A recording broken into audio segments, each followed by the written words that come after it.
साथियों नमस्कार। जय देवभूमि, जय उत्तराखंड, जय पहाड़, जय पहाड़ी दोस्तों। साथियों, जैसा कि आप सभी को विदित है, आज उत्तराखंड के इतिहास का आज एक बहुत बड़ा फैसला आ चुका है। जो 2 साल 8 माह के पश्चात एक फैसला आया है। प्रदेश का बहुचर्चित मामला, प्रदेश की बेटी, प्रदेश की बहन अंकिता भंडारी नृशंस जो हत्याकांड हुआ था, जो जघन्य अपराध आरोपियों द्वारा किया गया था, आज उसमें सज़ा का ऐलान हो चुका है। साथियों, बेटी किसी की भी हो, बहन किसी की भी हो, घर की जो एक आस होती है, बेटी, माँ बाप के सपने होते हैं, उन सपनों को चकनाचूर किया गया था। 19 वर्षीय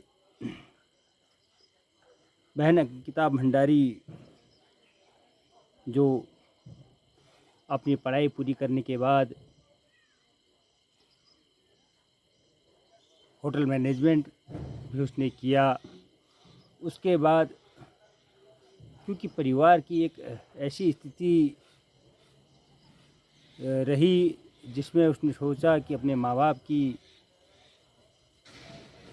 बेटी नहीं बेटा बनकर काम किया जाए, क्योंकि आधुनिक दौर है तो स्वाभाविक है बेटा और बेटी एक समान होते हैं। तो घर में कमाई का जरिया करने के लिए क्या बेटा क्या बेटी।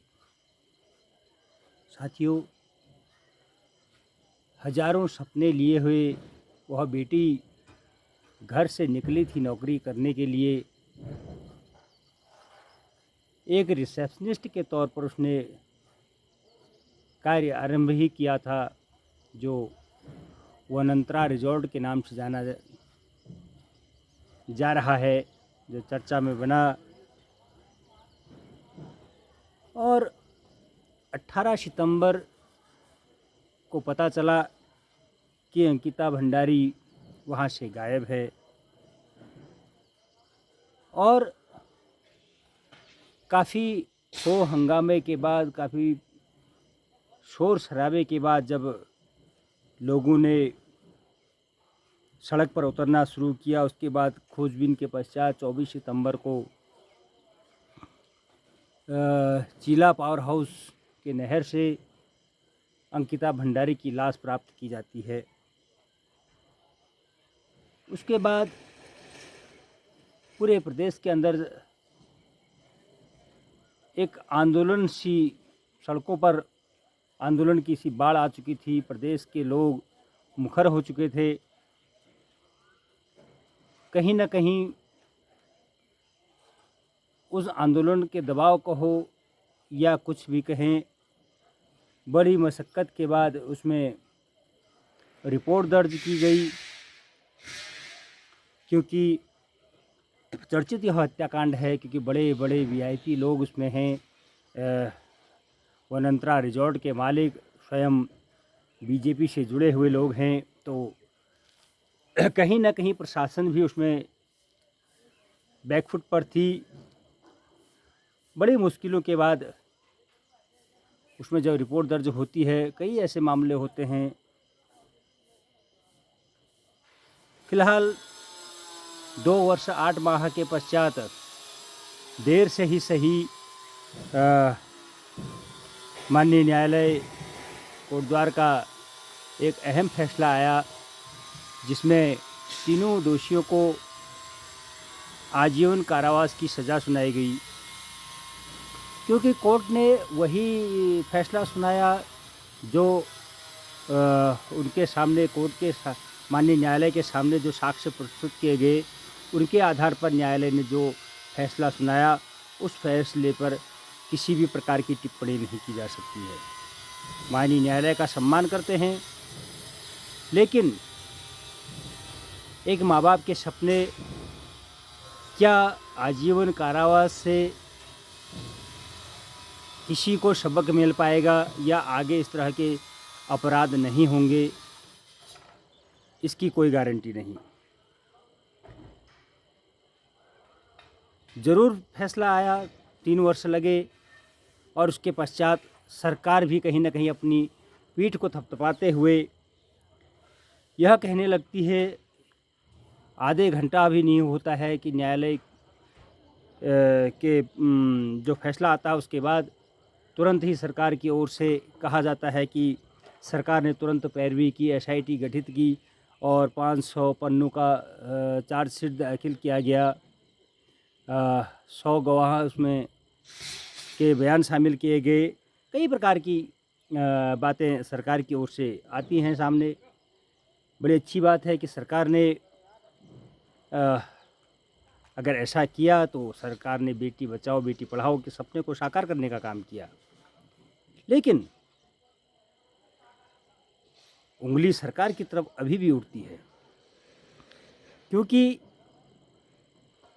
सरकार ने, जो मुझे लगता है, हमें आम जनता को लगता है, अभी भी कहीं ना कहीं सरकार ने उन वीवीआईपीओं का, वीवीआईपी जो ट्रीटमेंट मांगने वाले लोग थे, आखिर वो कौन थे? आखिर रेणु बिष्ट विधायक का आधी रात को वनंतरा जाकर रिजॉर्ट पर बुलडोज़र क्यों चलवाती है? क्या वह साक्ष्य मिटाने का काम नहीं करती हैं? वहाँ के जो कैमरा लगे थे उन कैमराओं को निकालने का कार्य किसने किया? और जो वहाँ के पटवारी हैं संबंधित, उन पटवारी के ऊपर भी क्यों उन पर जांच नहीं की गई? जहाँ हमारा प्रशासन एक और छोटी छोटी चोरियाँ कहें या छोटे छोटे जो कृत्य होते हैं उनके लिए भी लोगों के या उन जिन पर उंगली उठती है उनके फ़ोनों को जब्त किया जाता है। कई महीनों सालों तक उन फ़ोनों को जब्त किया जाता है, उन फ़ोन कॉल्स के रिकॉर्ड की जांच की जाती है। लेकिन इस मामले में ऐसा सरकार ने क्यों नहीं किया? एक तरफ सरकार अपना पीठ थपथपाती है, लेकिन दूसरी ओर ना ही सरकार ने विधायिका रितु खंडूरी की कोई जांच की, ना ही संबंधित जो पटवारी थे उन पर कोई कार्रवाई की, उनको जांच में शामिल नहीं किया गया। और आज भी सवाल वहीं पर खड़ा है कि आपने जो अपनी पीठ थपथपाई है, माननीय न्यायालय ने जो सज़ा का ऐलान किया है, क्या वह काफ़ी है? क्या वह आगे के लिए एक नज़ीर बन पाया है? आखिर क्यों उस वनंतरा रिजॉर्ट को विधायिका महोदया द्वारा रातों रात खुर्द-बुर्द किया गया? ऐसी छेड़खानी क्यों की गई? यह कई प्रकार के सवाल उठते हैं। साथियों, जहां मैं देख पा रहा था कि बहन अंकिता भंडारी की मां को सुन रहा था, बहुत ही रोते हुए उन्होंने कहा कि मुझे आशा थी कि उसमें फांसी की सज़ा होगी, क्योंकि इस प्रकार का जघन्य जो अपराध किया था उसके लिए फांसी से कम किसी प्रकार की कोई सज़ा हो नहीं सकती है। लेकिन माननीय न्यायालय के द्वारा जो साक्ष्य प्रस्तुत किए गए उनके आधार पर ही वह सज़ा मुकर्रर की गई। लेकिन उनका कहना अपनी जगह बिल्कुल सही है, क्योंकि कहीं ना कहीं सरकार ने ऐसे लोगों को बचाने का कार्य किया है। सीधा सीधा कहना चाहूँगा कि सरकार ने, चाहे माननीय विधायक महोदया हैं रेणु बिष्ट जी, या वह कथित वीवीआईपी जिनका नाम उसमें आ रहा था, क्यों उनके फ़ोन कॉल्स की जांच नहीं की गई? उस फ़ोन को कब्जे में क्यों नहीं लिया गया? संबंधित क्षेत्र के पटवारी के फ़ोन को कब्जे में क्यों नहीं लिया गया? कई सवाल उठते हैं। लेकिन साथियों, फ़िलहाल मैं ज़्यादा ना कहूँगा, क्योंकि अभी मामले की विस्तृत गहन उस पर उसका मंथन किया जाएगा, उसके बाद ही आगे पूर्ण रूप से इन बातों को रखा जाएगा। अभी जो मोटा मोटी जो खबर निकल के आई उसमें यही था कि सरकार ने सज़ा का ऐलान ज़रूर किया है माननीय न्यायालय के द्वारा। क्षमा चाहूँगा, माननीय न्यायालय ने जो सज़ा उनको सुनाई है आजीवन कारावास की, माननीय न्यायालय का सम्मान करते हैं इस फैसले का। लेकिन भविष्य में क्या इन चीज़ों से या केवल आजीवन कारावास से ही उन ऐसे कृत्यों पर लगाम लग पाएगी, यह एक यक्ष प्रश्न खड़ा होता है साथियों। तब तक के लिए आप सभी से विदा लेना चाहूँगा। नमस्कार, जय भारत, जय उत्तराखंड, जय पहाड़, जय पहाड़ी दोस्तों।